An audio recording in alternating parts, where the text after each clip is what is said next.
but I think if you said, hey, I've got $250,000 right now, all you have to do is pick which team in the AFC is going to represent that conference in this year's Super Bowl and go. I mean, up for grabs. It's up for grabs. Yeah, it's up for grabs. It's up for grabs, totally. And the Broncos are right in the thick of things.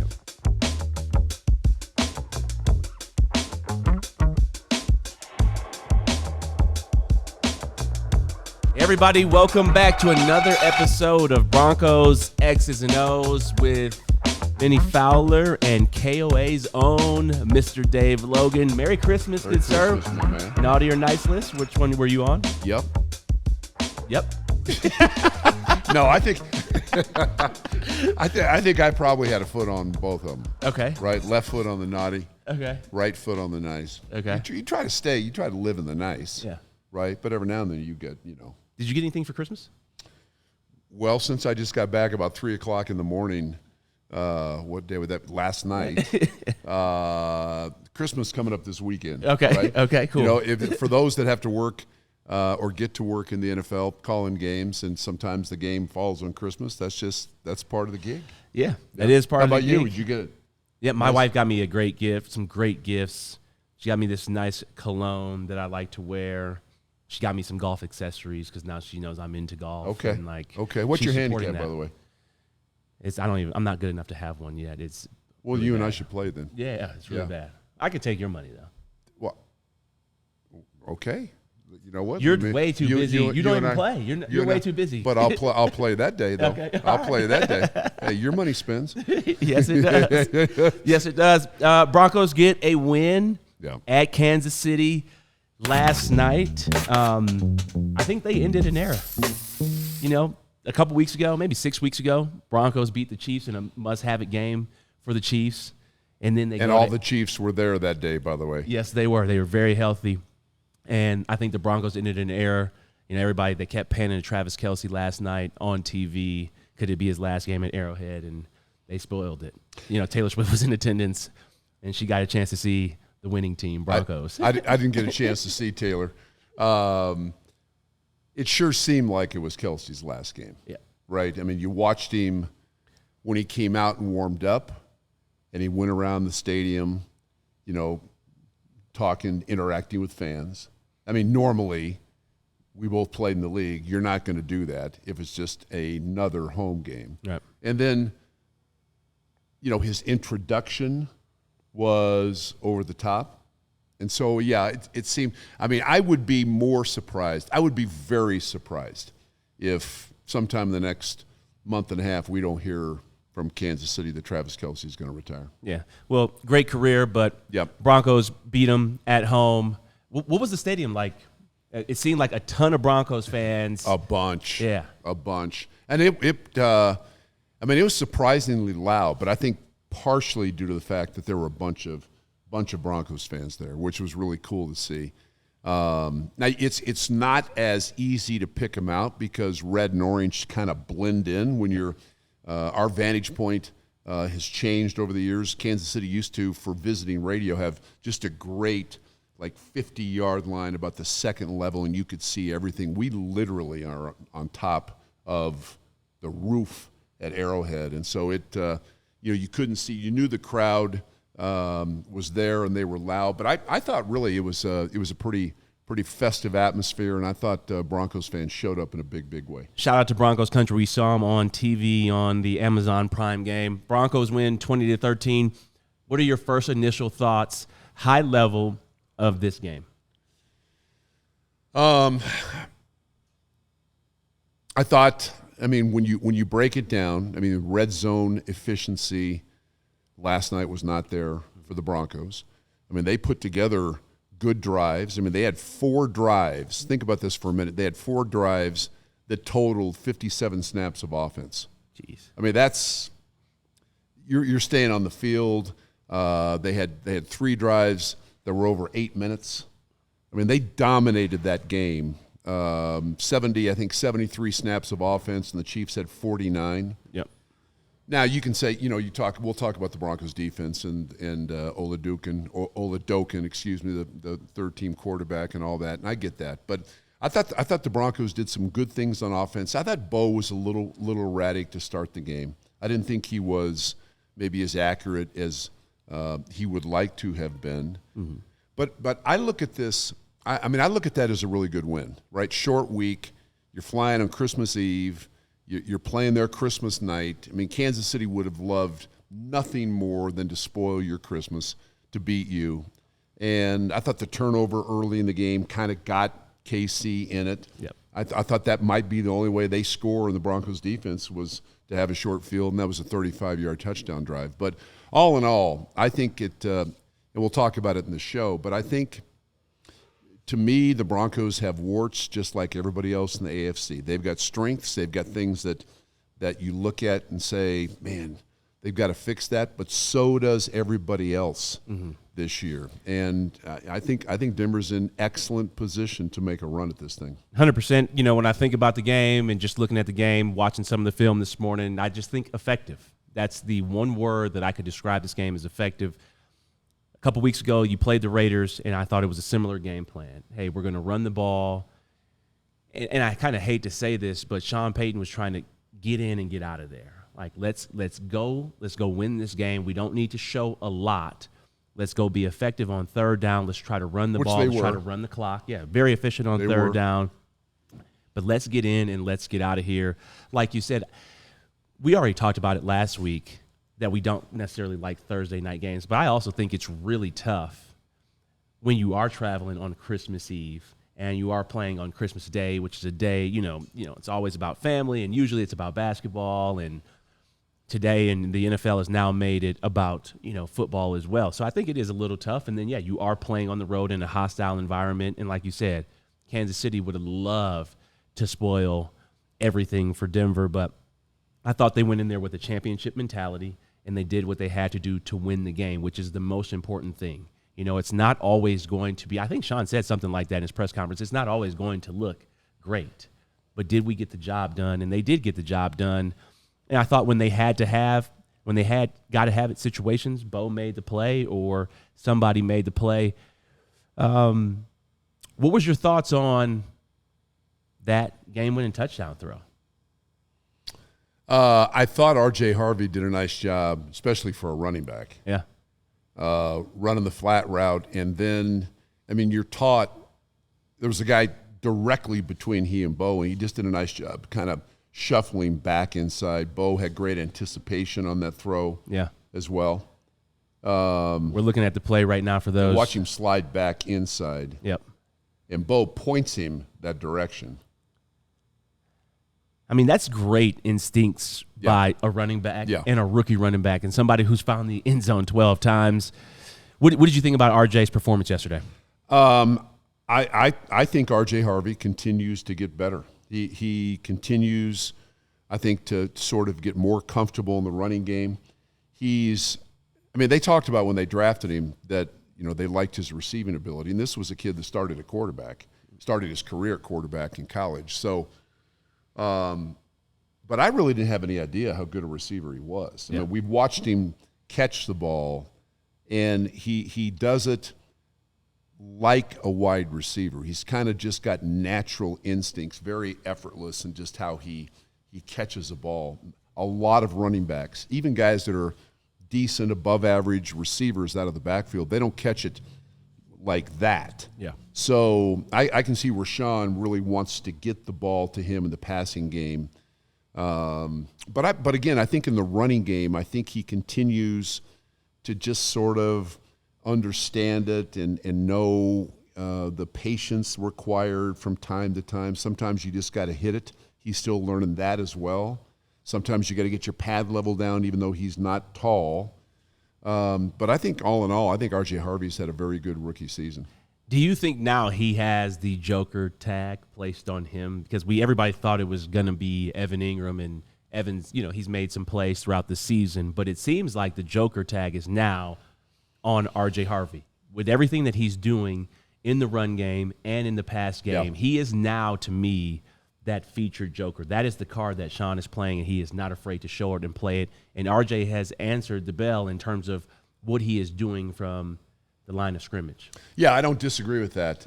Again, I think we all probably have different definitions of what the joker is. Right. You know, Sean talked about the joker, but I don't know that he's ever clearly – he's given examples of guys that he considers to be the joker. Yeah. And Alvin Kamara was one that he talked about. But I don't know if we had to define – what would you say Sean's definition of the joker is? Just being in this offense and playing in this offense and watching how RJ is being featured, I see the similarities between him and Kamara. But what is it? Somebody that can do anything and everything. Hey, you can line him up in the backfield. Hey, we can run a double move with him. Hey, we could put him in the slot. Hey, we can go to the wildcat formation, and now we can throw the defense off and get them to jump off sides because he is so versatile. That is, to me, is what the joker is. You can put him anywhere in this offense, and he can make the play. I think that's a good definition, and I think that's one that Sean probably would agree with. I mean, you look in there one time last night, and they've got both Jaleel and RJ in the game. RJ's the inside of three receivers in a tight bunch. They fake the ball to Jaleel running right and then throw the bubble to RJ. So I think Sean understands the sort of unique skill set he has out of the backfield. Mm-hmm. He can catch the ball. You can line him up, as you said. You know, if he's in the game as a running back and all of a sudden he's lined up outside, I mean, you force that defense to give you an idea like, okay, what coverage are you guys in? Right. Because if there's a corner on him out there, that tells you one thing. If a linebacker goes out, it tells you they're in man-to-man. So I think we're going to see more and more of RJ Harvey, and I continue to really be impressed with his progress, not only as a receiver, which he's excellent, but I think he's getting better as a running back too. Where do you think he compares to? I mean, I never watched Alvin Kamara's rookie year, and you probably didn't either. But in terms of skill set, where do him and Alvin Kamara, where do you see the similarities? Yeah, I mean, I've always been a huge Kamara fan. Alvin Kamara. Is it Kamara or Kamara? I think it's Kamara. Well, you played with him. Yeah, but I never said, hey, is it you Kamara never Kamara? spoke to him? You all in the locker room, you don't hang out, you don't say what's up? Yeah, I said, what's up? They call him AK. Okay. Well, I think AK, here's what I would say from an observer. AK's big. Yeah. Like a big back. You think of Alvin Kamara, and I think of a guy, when I first saw him running, some of the stuff he was doing, I'm thinking, that's probably 195. He's 215 pounds. Yeah. Solid. He's a big back. Really good hands, and a guy that, can run out of tackles. I mean, I just think he's an all-around, all-purpose top back. So he's a bigger body than RJ is, for sure. But, again, I have been impressed with RJ Harvey. I mean, since J.K. Dobbins went down, right, RJ Harvey's been thrust into a role. It's like, hey, man, we know you're a rookie, but you're only a rookie for so many games your rookie season, and then you're a vet. And so I think they consider him a vet now. 100%. And the way he's, embraced everything. When I think about, just being teammates with Alvin Kamara and looking at RJ Harvey, one of the similarities that I see is that they are all-purpose backs. Yeah. They have great balance, and they have a feel for the game. Like you talked about and like we saw with the game-winning touchdown that he caught, that ability just to know spacing, timing, and to be able to make that play on a scramble drill. Yep. Like you said, most running backs are not able to do that. And we saw him last night get isolated after a catch, and he's got such great balance and ability to make you miss in space. Yeah. I mean, he's a guy, again, you look for, I think as a coach in the NFL, you look for guys that can do that because the space in the NFL is about that big. Yeah. So you got to have guys that occasionally can catch it or you can hand it off to, and then he's got the ability to shake you in a very small space. Phone booth quickness, we used to call it. And did you have Harvey, that? Did I have that? No. No, I didn't. I didn't have. Hey, I had, neither did I. I had good. I think I had above average quickness for a guy my size, right? I mean, I was a 230-pound wide receiver. back in the day. Yeah. So, but not like, I mean, we're talking about guys in space like Barry Sanders and Kamara, and it's elite company, and even some really good players don't have that. Yeah, for sure. I wasn't shaking anybody in the NFL, but yes, I was quick. I had quick feet at the line of scrimmage, but when I got the ball in my hand, it was like, I'm just going to go run straight. You know what? That's smart. That's what we call north and south. Yes, absolutely. Go north or south. Broncos offense, let's just stay right there. They were pretty effective on third down. What did you think of their third downs today? We're actually just showing some of the plays right here. This is one of the first plays right here. This is actually the interception. What did you think about this play? I thought he had little Jordan Humphrey. He just threw the ball too far to the inside. Yeah. And it was an unbelievable play. I mean, I couldn't see. I knew the ball had been deflected, but I didn't see Bolton snatch it up off the ground. Yeah. Like that. That was his first interception of the season for Nick Bolton. So, but I can't fault Bo for making that throw. He's got little Jordan Humphrey. He's just got to get the ball closer to the sideline. Yeah. What'd you think about Bo's overall game, just throwing the rock? You said he was a little unsettled early, but what else did you see from him? I thought he was very accurate. I mean, there was a couple of drops there, but the throw to Troutman on the sideline, on the fake screen, I thought was a great one. The tight window throw, the double post to Cortland. I think that's one he's got to make. And I said Court has to make that play? Yes. Yeah. I mean, I think Cortland's capable of making that catch. I mean, there were two plays on the drive that they finally settled for a field goal to cut it to, what was that, 7-6, or maybe 10-6. I think Cortland can make both those plays.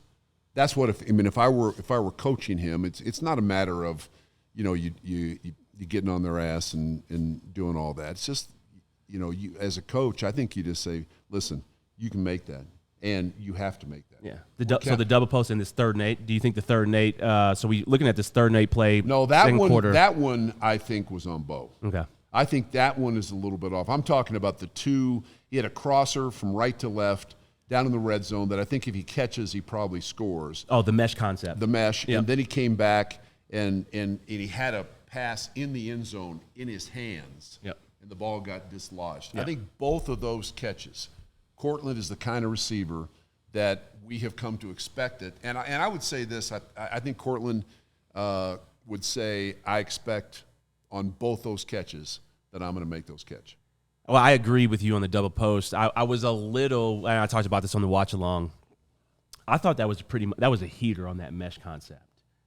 Yes, he should still catch the ball, but that is not I feel like Bo could have gave him a runner's ball on that one. Well, maybe. I mean, maybe he could have made it a little bit easier catch. But I think guys, and again, I think Cortland's had such a great season. Was thrilled for him that he went to the Pro Bowl or he got a Pro Bowl nod. But here's the reality of it. I mean, there are times where you're a number one receiver. You got to make catches that sort of bail out your quarterback. Yeah. Whether the ball, because you're not going to get a perfect ball. Yes, ideally, I think you're right. I think the ball had some pretty good juice on it, and I think if you just feather that thing a little bit, but I just think Cortland can make that play and has to. I want to go back to Bo. So Bo has played 2 games at Arrowhead, and he has outplayed whoever the Chiefs had at quarterback. Can you tell me what you've just seen from him going into a hostile environment? He outplayed Patrick Mahomes last year at Arrowhead, but the field goal was blocked. Yep. This year they're playing the backup quarterback, but he still outplayed Patrick Mahomes here in Denver and the Chiefs at home on Christmas. Tell me what you've seen from him just poise-wise and franchise quarterback-wise of him going into a tough place and winning and playing well. Well, I think this about Bo and the Chiefs. He throws the interception last night. That was his first career interception against Kansas City. So he's had 7 touchdown passes and 1 pick. You give yourself a chance to win no matter where you play if you're not giving the ball away. But I thought something he did last night after he settled in, and I don't know whether he was talked to on the sideline or whether he just came to the conclusion. I think he's run less this year than what we saw his rookie season. I think he's most dangerous when he has that as part of his arsenal. where as he climbs the pocket, a couple of times early, we saw him try to fit it in, and you have to almost have a perfect throw. And then as the game went on, we saw him running for first downs. I think that is such a hidden component of success for this team this year. And I would, if I were coaching Bo, I mean, you're not going to force him to run, but I would say, hey, listen, man, you go back in a progression and you don't like it, you climb the pocket. Unless you have somebody wide open or you want to take a shot, as good an athlete as you are, run. Pick up what you can, get a first down, sustain a drive, keep us on the field, keep the other team off the field. And I thought as the game went on, he was much more inclined to do that. And as we're looking at this play in the third quarter with 2 minutes to go, it's 1st and 9, and Bo climbs the pocket right here, and you could just see his athletic ability to score a touchdown. And that's a design quarterback run there. So again, as you said, you can see his athletic ability. I mean, this kid really, he would be, I hadn't thought about this, but 32 NFL quarterbacks.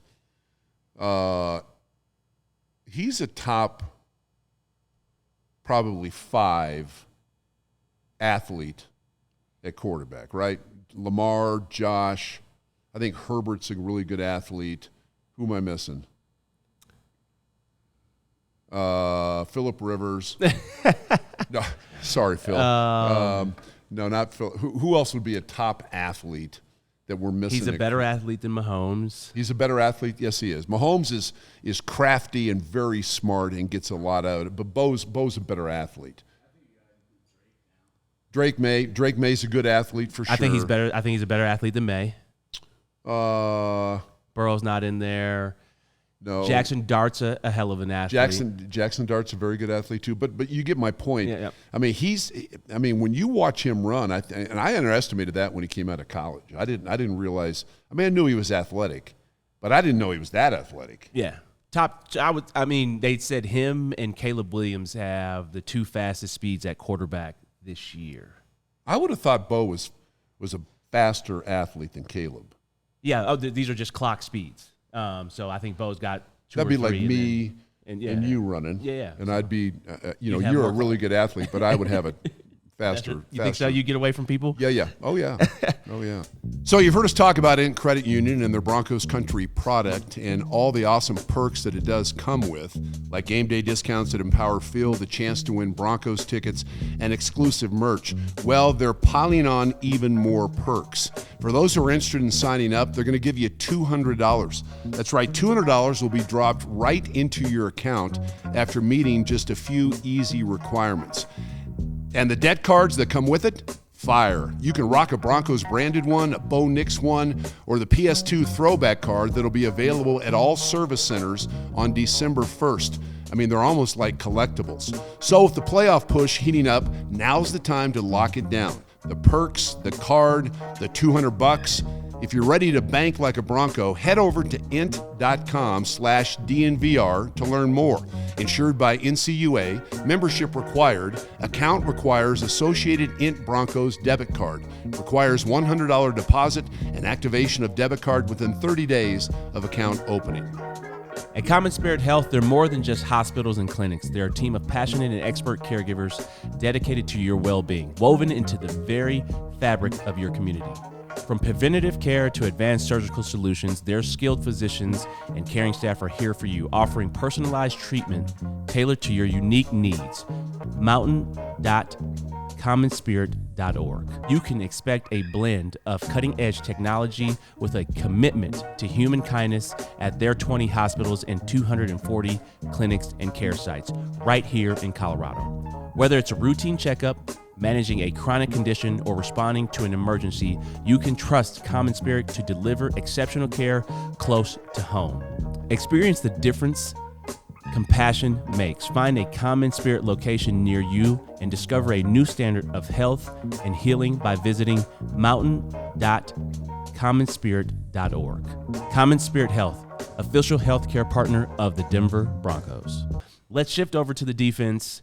There are still some concerns about the explosive plays the game was too close for comfort. You know, a 13-13 game for some Broncos fans.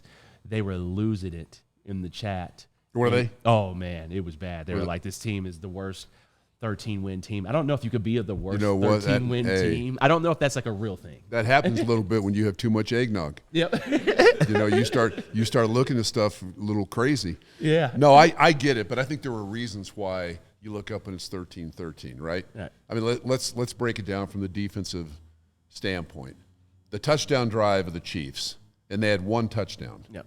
was 35 yards. Yeah. If you put a really bad NFL offense on the plus 35-yard line, they're going to score a touchdown about 75% of the time. Yeah. So, to me, that's on the offense. That's the Broncos turning the ball over. One of the field goals, in fact, the field goal to tie the game was after a 45-yard punt return, and they started on the Denver 45. Yep. Right? Mm. So I get it, and I understand. Again, and I said this last night because we have a, you know, after calling the game, the post-game show, we have probably a 10, 15-minute segment where we take texts from listeners. And, you know, some of them were real positive. Some of them were just sort of like what you encountered too. And I said this, and I believe it. I mean, the Broncos are not without warts. When you look at them, and you can look at every single team, and you can find strengths, and then you can find things that are problematic and things that you're worried about. And Denver is in that category, just like New England and just like Jacksonville and just like all the playoff teams. But I mean, I think also that they are capable, the Broncos are capable of going to the Super Bowl this year. I think they need the number one seed, which I think they're going to get, and then you get a week off, and then you have to win 2 playoff games at home. Could somebody come in here and beat them? Yes. Could they win 2 home playoff games? Absolutely. Yeah. They could. And I think you look at the AFC this year, and if you said, hey, I've got what was the Powerball last night? Did you play? You didn't win. No, somebody won. I think it was 1. Somebody in Arkansas. 1.2 billion? 1.6 billion? Something like that. What would you do with that? Well, I would have just put a whole bunch of production money into the production of this show? Yes, that's exactly what I would do. I would have texted you and said, "Hey, we're going to upgrade the show a little bit." Yep. No, but I think if you said, "Hey, I've got $250,000 right now," all you have to do is pick which team in the AFC is going to represent that conference in this year's Super Bowl and go.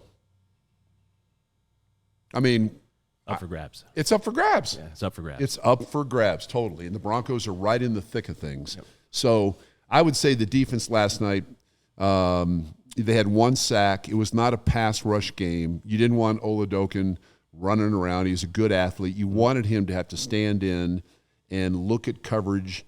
You know, they rushed 4 most of the game. Yep. They didn't really heat him up because they wanted him to execute and have to read coverages and where does the ball go. And, I mean, the Chiefs scored 13 points. And I think Sean talked about this after the game. Number one, the Chiefs have a heart of a champion. They were going to come out and they were going to play. They had a decent scheme, and they got some really good players on the other side of the ball.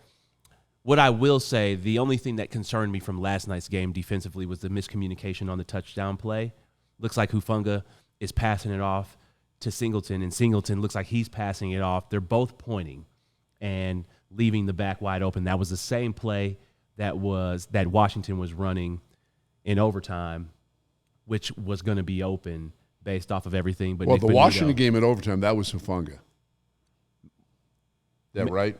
That they're supposed to cover the back. Yeah. So I don't. After that play, and I agree with you. After that play, Vance was over on the bench talking to both Singleton and Hufanga. So I'm not sure whose guy it was, but you're right about the miscommunication. Yeah, miscommunication to me this late in the season is just a little concerning. Obviously, the Broncos' red zone defense is still elite. You know, they are giving up some explosives in between the 20s, but to me, in the playoffs, your red zone efficiency is one of the most important things. And right now the Broncos are number one in terms of defense, in terms of red zone efficiency. So they are paying that bend, don't break defense. But the one thing that is really concerning for me is that communication factor. And like that needs to be fixed now, like nipped in the bud now. We saw a little bit of that against Jacksonville. Yeah. Too. Right. Guys turning around, and I mean, playing good defense is about communicating. Yeah. You got to be able to communicate in rapid fire time, and you got to be able to communicate when it's loud. I mean, you got to be able to make sure that you identify who's in the game and what the call is, and if there's motion, does it change our call? It's all about being able to do that. Yeah, 100%. Would love to shift over now to Sean Payton. And Sean Payton, second coach ever in NFL history with 5 13-win seasons. Bill Belichick is the only other one, but he's got 5 company. less Super Bowls. Where does Sean, if Sean wins a Super Bowl this year, is he a Hall of Famer, or is he a Hall of Famer already in terms of a coach? Probably a Hall of Famer already. I mean, if he wins the Super Bowl this year, he'll have done something that no other coach in NFL history has done. Yes. And that's win a Super Bowl for that surprising to two you? different franchises. Maybe a little. You know, the reality is if a coach is good enough to win a Super Bowl, normally that coach is in that one city for a long time. Yeah. Right? So coaches that win Super Bowls don't normally bounce around. And I also think, I mean, how many coaches have actually been a head coach at more than 2 places? Yeah. Probably not many. Yeah. Right? I mean, Mike Shanahan was the head coach of the Raiders and the Broncos and the then Washington Redskins. Andy Reid's been a head coach. Andy Reid in Philadelphia and Yep. Kansas Only City. one Super Bowl appearance, yeah. Right. But I think that so, yeah, it's not really all that surprising. Bill Belichick was the head coach in Cleveland, and I guess for a cup of coffee in New York with the Jets, like for an hour and a half. I was about to say 36 seconds. Yeah. And then I wonder if that counts on his resume. Is he technically a former head coach of the Jets? Would they have? Does he put that on LinkedIn? You think Bill's on LinkedIn? Nah. No. Bill probably doesn't have any social media. Oh, I think he does now. I think yeah, Jordan's he's got made sure of. They're still dating. I think what? They're still dating. Well, You keeping up with the news? You know, she texted the other day and said that Everything was everything's going cool. So I just figure it's all good. It's just surprising. That's all. It's yeah. That's how I would term that relationship. What do you think makes Sean a great coach? And I wrote down some notes here. You know, obviously, I think Sean's one of the best coaches. What he's done culture-wise, I think, is really important. I agree. The vision that he has for this team, not only for the season and the roster, but every single week and how he puts game plans together. This is a battle-tested team. He has put these young players in situations where they had to play early and to be ready for the postseason run. And then also, I think just overall, situationally, he is top-notch. I mean, the fourth down call to get them to jump off sides with the Wildcat formation, I think Broncos fans have to feel really good about that. And that gives you a tremendous amount of confidence as a player, but then also to me as a fan when you're watching this, is that he is ready for all of these situations, and so is this team. This team is so prepared that when you think about a Super Bowl run, it is not out of reach for the Broncos because obviously the talent, but also situationally, the Broncos are the best team in the NFL right now. I believe they're ready for any and every situation. Yeah, I would say that most coaches, and I think Sean is one of these, will say that the big things take care of themselves and that you have to have a lot of attention to the little things, the details. And Sean strikes me as a guy who fits right into that category, right? He's constantly looking for an edge, whether it's an edge in how do I motivate these players. It sounds crazy in the NFL, but I think the best coaches have always been able to find ways, whether nowadays visually or in the presentation on Wednesday morning, identifying what the goals are, and did you know if we do this, then we get this. I mean, they find ways to engage with their players in a meaningful way, and I think Sean is that. And I agree with you in terms of changing the culture, and that was talked about when he was first hired. You know, and you and I talked about that on this show and other shows, that he was going to find guys that love football, which I admire that, because not everybody, even in the NFL, not everybody loves football. Some are really good at football and they dislike football. Yeah. And so you can have some of those guys, but you can't have a locker room full of guys, even if they're good players, that don't love football and only like football. So you got to identify, and I think if you go back and look at what George Payton and Sean Payton have done in terms of identifying those type players in the draft and in free agency, right? I mean, you bring in Hufanga, you bring in Greenlaw. He's been injured, but those two guys, I mean, those two guys both love football, and they are culture builders in the locker room. So and it's not just them. They've hit on a number of guys in the last couple of years. 100%. I want to shift now to just zooming out to the playoffs as we are approaching the last week of the season. Why can this team win it all? And let's start with the offense. Why can the offense help this team win it all? Because they have, I think they have the ability to. I'll back up. I think it's important that the Broncos as an offense have established that. Would you like them to be more efficient and more consistent? Sure. Would you like them to run the ball a little more efficiently? I would say yes. But they've also shown the ability that a lot of other teams don't have, and that is we can come from behind when it gets tight in the fourth quarter in a close game, and we have to go down and score, or we have to knock out first downs, or maybe we have to score and then get the ball back and score again. They've shown the ability to do that. And that, again, you and I have talked about that infuses confidence in a team. In the only way to have that level of confidence is to achieve that. Yep. And they have done that, right? They're down 18-0 in the fourth quarter, against Philadelphia, 17-0. They're down big against the Giants. And we could list all the things that they've done to come back. So that would be one answer to why can the Broncos, from an offensive perspective, win games necessary to get to the Super Bowl. They've got a quarterback that is a little bit of a wild card to me. He doesn't have to play perfect, and he doesn't have to be perfect circumstances, and he'll drive you crazy sometimes, and then he'll slip out and run for 15 and pick up a first down and then throw a dime down the sideline to Cortland.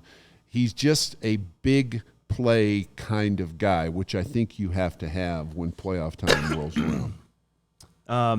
I agree with you 100% when you look at the Broncos offense and why can this offense help this team win a Super Bowl, and I go to what you said, backyard Bo. And the plays that he's able to make. I think about the Houston game where he drops back, rolls out to the right, and then scrambles to the left. That's a huge play. I think about the 3rd and 7 against Kansas City, the back shoulder corner to Troy Franklin, huge play. I think about the 4th and 2 fade ball to Cortland against Green Bay. I think about gotta-have-it situations. And gotta-have-it situations, 2-point conversion against Philadelphia, Troy Franklin on the other hash running a quick out route. And the design of the play. Yes. That's another thing that I failed to mention. I think you got a guy designing plays that understands what it takes in big game situations. Yeah, and I think they're on the same page. I think they have this level now of communication. I think Sean maybe talked about it a couple weeks ago. He knew Drew, and he knew how to communicate with him. And I think he knows, and he's learning and continuing to communicate with Bo better, and they can have that dialogue, which obviously the head coach quarterback relationship is the most important relationship in the building. And I think the Broncos have a strong relationship there, and I think that's why this offense can win the Super Bowl. Why can this defense lead this team to the Super Bowl or winning the Super Bowl? Well, I think you start with their ability to pressure the passer, right? I mean, Can we pause there? Are you worried about Nick Bonito at all? In what regard? Just hasn't been as impactful as Broncos country would like. They are wondering about him over the last 5 quarters, I guess, in terms of his play and not necessarily the impact splash plays that you're used to seeing from him.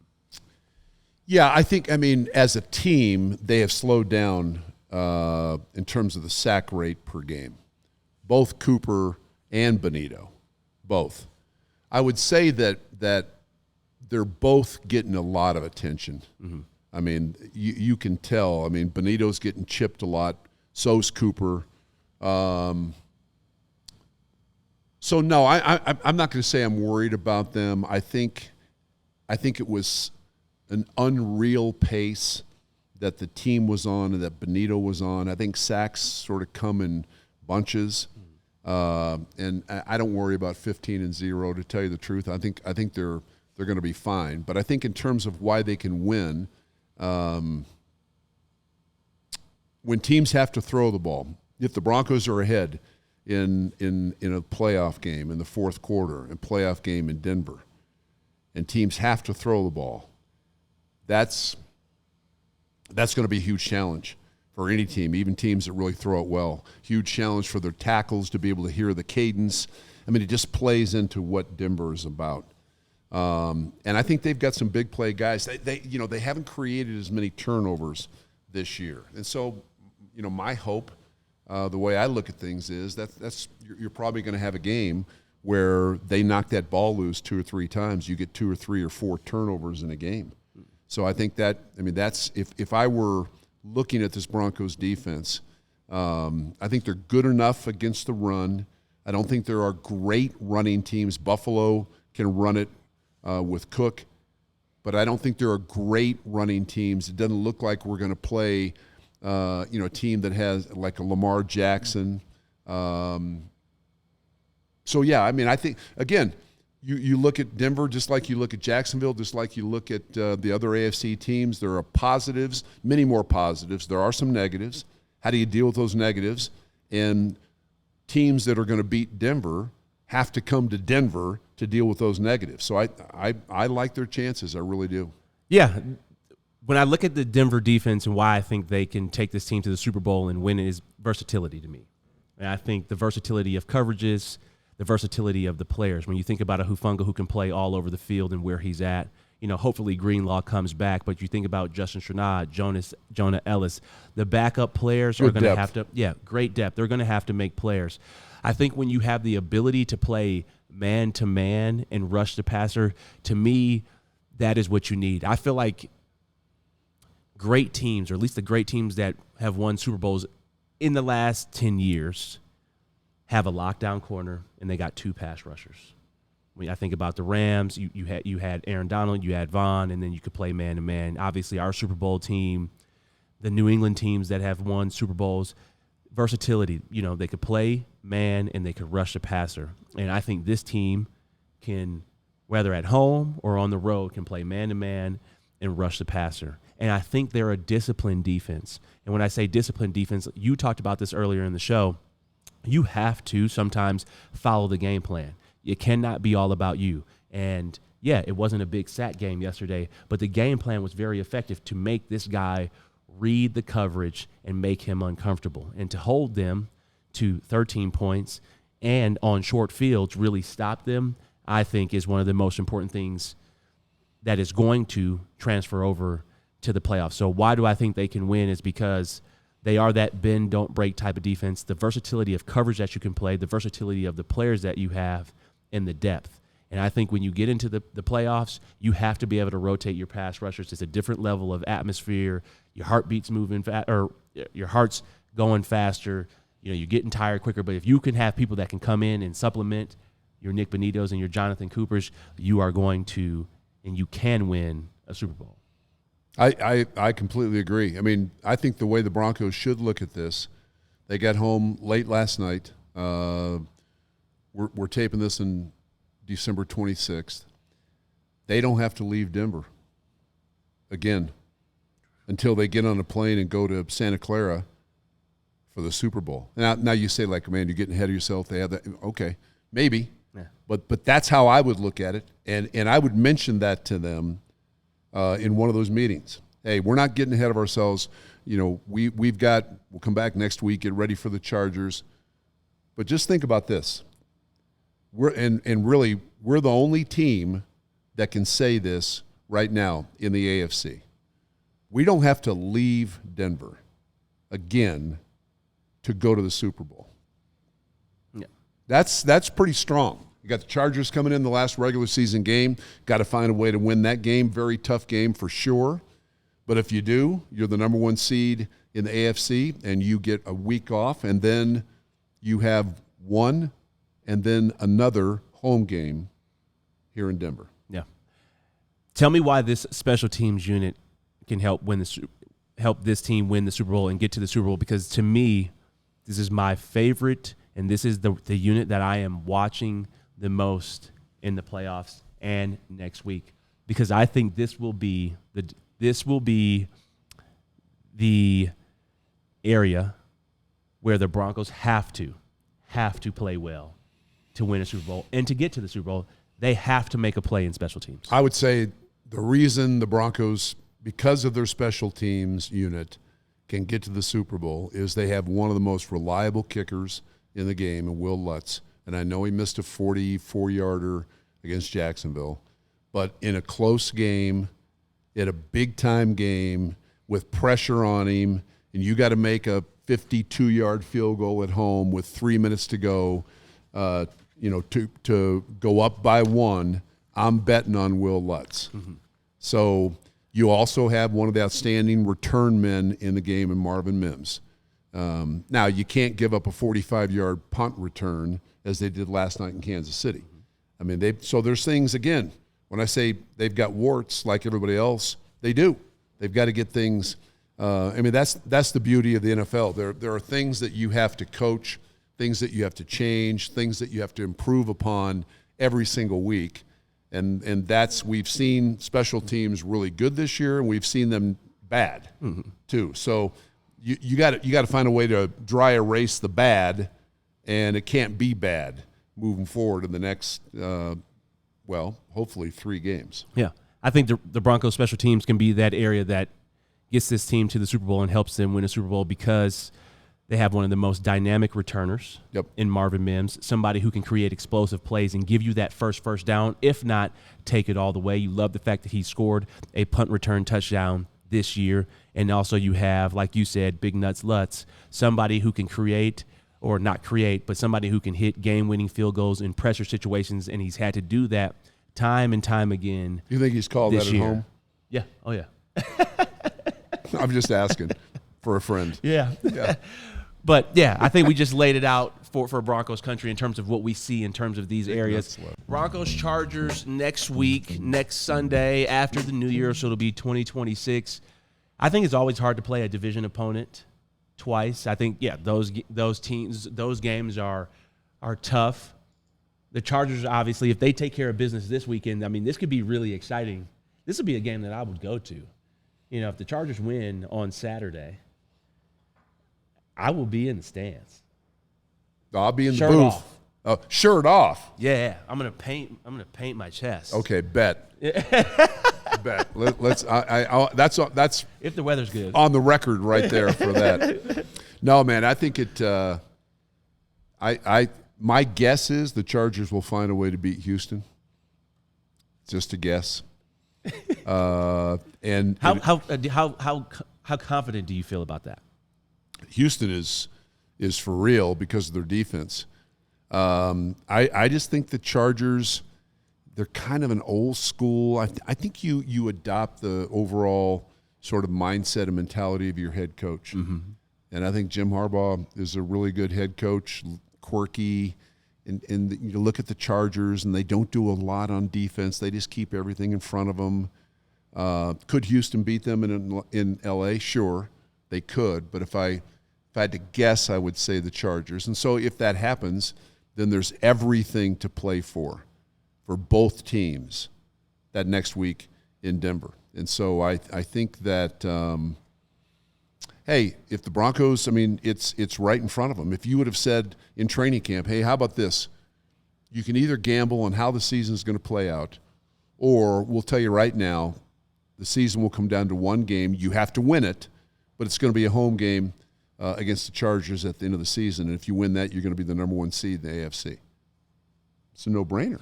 Do you think – wait, have the Chargers beat Sean? Oh, they haven't – or he hasn't beat Harbaugh yet. That's correct. I think he's going to be pissed about that.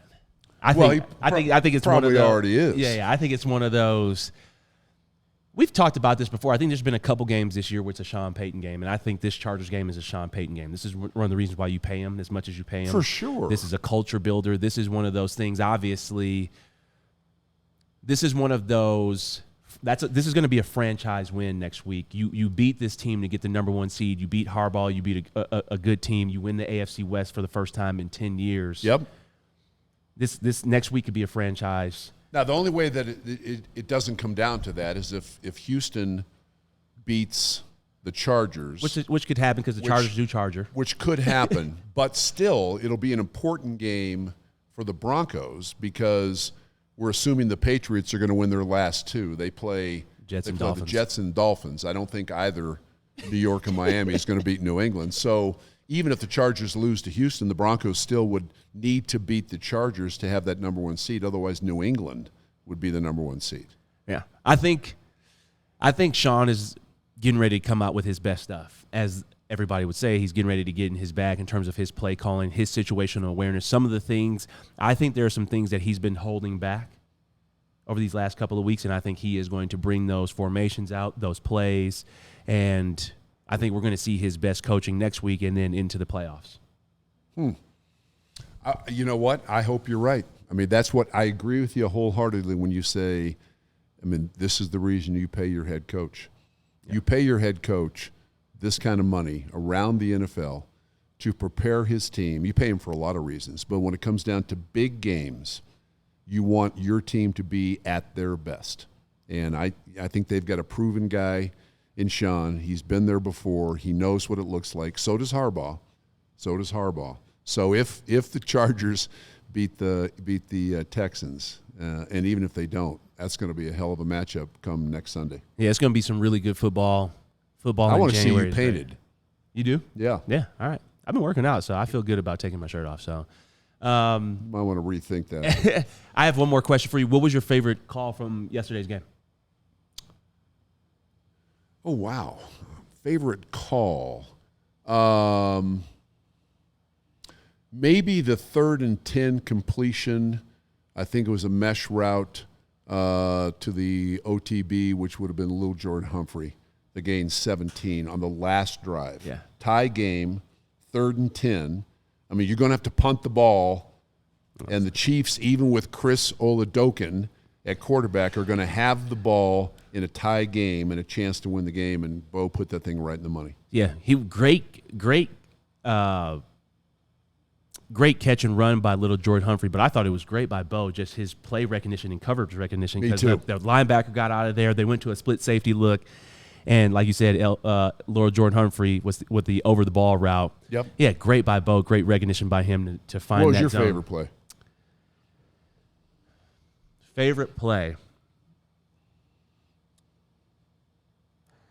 To be honest, I would say the Bo scramble for the touchdown. Yeah. I think that would be that too. That'd be my favorite play because that was a design run. Yeah. Design run. I think any plays where he creates and uses his legs, I think that is going to be the magic weapon for them in the playoffs. I totally agree with you. I think that will be the difference, hopefully from a positive standpoint.